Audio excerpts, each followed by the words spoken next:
കൂടുതൽ വാർത്തകളും വീഡിയോകളും കാണാൻ ഈ ചാനൽ സബ്സ്ക്രൈബ് ചെയ്യുക. കൂടെ ബെൽ ബട്ടൺ അമർത്തുക. നമസ്കാരം. ഏഷ്യാനെറ്റ് ടിവിയുടെ എപ്പിസോഡിലേക്ക് എല്ലാ മനഃപ്രേക്ഷകർക്കും സ്നേഹം നിറഞ്ഞ ഹൃദയം നിറഞ്ഞ സ്വാഗതം. ഇതാണ് വിഷയം. ആരാലും തോൽപ്പിക്കാൻ കഴിയാത്ത 5 നക്ഷത്രക്കാർ.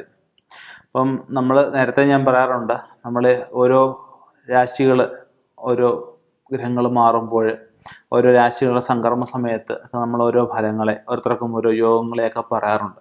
ഇതെല്ലാം ഗോചരാല് പൊതുവെ പറയുന്ന ഫലങ്ങളാണ്.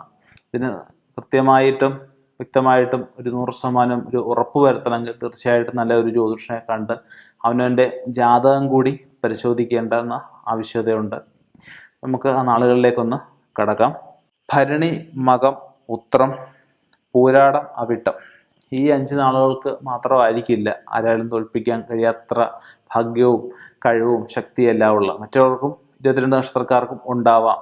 അതിന് തീർച്ചയായിട്ടും ജാതകം പരിശോധിക്കുക. അപ്പം നമ്മളെ ഒരാൾ തോൽപ്പിക്കണമെന്നൊരിക്കൽ, അല്ലെ നമ്മളെ ഒരാൾ കബളിപ്പിക്കണമെന്നൊരിക്കൽ നമ്മൾ തീർച്ചയായിട്ടും നിന്ന് കൊടുത്തെങ്കിലേ തീർച്ചയായിട്ടും ഒരാൾക്ക് നമ്മളെ പറ്റിക്കാനൊക്കെ ഉള്ളൂ. നമ്മൾ സ്റ്റേണായിട്ട് നമ്മളെ ഒരാളും പറ്റിക്കരുത് എന്ന രീതിയിൽ നമ്മൾ നിന്ന് കഴിഞ്ഞാൽ ഒരിക്കലും നമ്മളെ ഒരാൾ പറ്റിക്കുകയില്ല. എല്ലാവർക്കും അറിയാവുന്ന കാര്യങ്ങളൊക്കെ തന്നെയാണ്.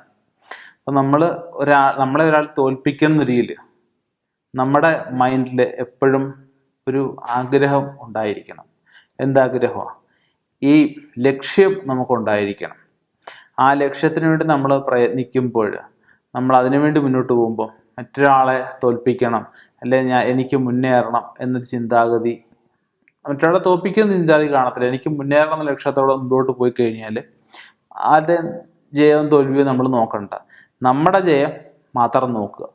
നമ്മളെ ആരെങ്കിലും ദ്രോഹിക്കുന്നുണ്ട്, അല്ലെങ്കിൽ നമുക്ക് തടസ്സങ്ങൾ നിൽക്കുന്നുണ്ടെങ്കിൽ ആ തടസ്സങ്ങൾ നീക്കി നമ്മൾ മുന്നോട്ട് പോകുക എന്നുള്ളതേ ഉള്ളൂ.